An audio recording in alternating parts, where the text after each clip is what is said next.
जय श्री कृष्ण। अचो त अॼु सभु गॾिजी करे शीतला ग्यारस जी कथा था ॿुधूं। हिन ग्यारस खे छठतिला एकादशी बि चयो वेंदो आहे।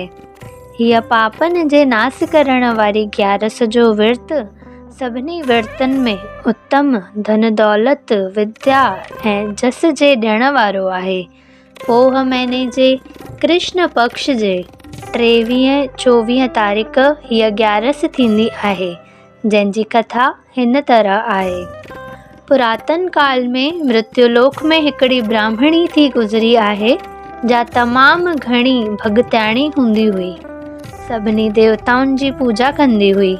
घणनि उपवासन रखण करे पंहिंजो शरीर सुकाए छॾियो हुयईं। सॼी उमिरि में ब्राह्मणनि ऐं यतमिन खे कॾहिं बि अन्न जो दान न कयो हुयईं। हिकिड़े ॾींहुं भॻवानु दिलि में ख़्यालु कयो त हिन ब्राह्मणीअ खे अन्न दान करण जो उपदेश ॾिजे। इहो वीचार करे जोगीअ जो बेख बणाए मृत्युलोक में आयो ऐं हथ में खपर झोली खणी उन ब्राह्मणीअ कावड़ में अची जोगीअ जे खपर में हिकिड़ो मिटीअ जो पत्थर खणी विधो। भॻवान बि माठ करे उहो मिटीअ जो ॻोढ़णो खणी आशीर्वाद ॾींदो हलियो वियो।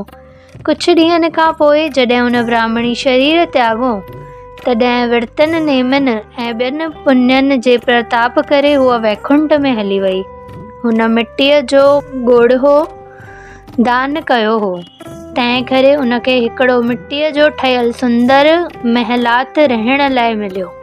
पर उन सुंदर महलात में का बि खाधे पीते जी चीज कान रखियल हुई। तंहिं करे तमामु घणो व्याकुल थी परमेश्वर खे बाॾाए चवण लॻी त हे प्रभु, मां तव्हांजी एतिरी पूॼा कई, एतिरा विर्त नेम रखिया, उन्हीअ भॻतीअ जे बदिले अफ़सोस सो हिन सुने महलात में बुख थी मरां। हुनजी इहा विनती ॿुधी भॻवानु प्रकट थी दर्शन ॾेई चयुसि त हे ब्राह्मणी, मृत्युलोक में रही तो पंहिंजी सॼी उमिरि में अन्न जी हिकु मुठ बि दान न कई हुई, तंहिं करे तोखे हिते अन्न किथां मिलंदो। तो मिटीअ जो ॻोढ़ो दान कयो हो, जंहिंजे बदिले तोखे ही मिटी जो महलात मिलियो आहे।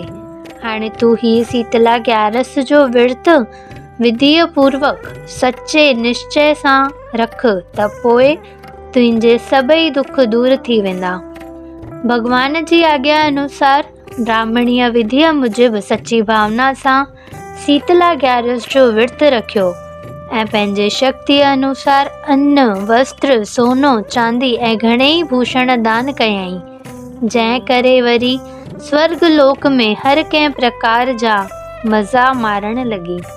हिन पापनि जे पाड़ पटण वारी ग्यारस ॾींहुं जेको मनुष्य दान पुण्य करे थो, सो सदाईं आरोगी रहे थो ऐं शरीर जो दुख कॾहिं बि नथो ॾिसे। शीतला जी उपासना करण करे हे मनुष्य कंकाल पूर्ण ऐं दरिद्रता खां आज़ो रहे थो।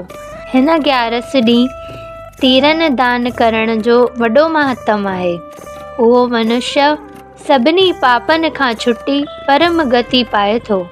तंहिं करे हर कंहिं मनुष्य खे घुर्जे त हिन ग्यारस जो विर्तु रखी पंहिंजो जन्म सफलो करे।